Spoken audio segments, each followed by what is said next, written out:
জামাই বাসায় বাসায় সেরিয়ায় নাই না দর্শন করে, এমনকি দর্শন করে করে ছেলে শিশু পাচার করে, শিশু পাচার করে ভাই, শিশু পাচার করে।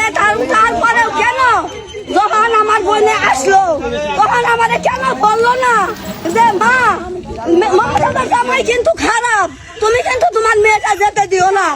খালাই বলে কি, খালাই বলে মামুনি তুমি আমার সাথে চলো 2 দিন থেকে আসো। আমি কোনোদিন আমার মেয়েকে কোথাও একটা রাত থাকতে দিই না, এমনকি ওর নানুর বাসায়ও না।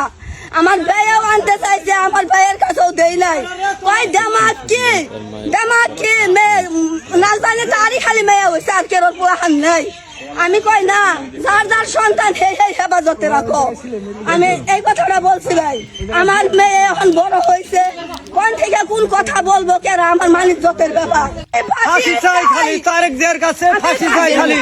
এখন কারো শিশুর জানি নির্যাতন না হয়। এখন দুজনেই বের হোক, যদি কোর্ট চায় ওদের বিয়ে দিয়ে দিক, আমি ওইখানে থাকবো না, আমি সরে আসবো।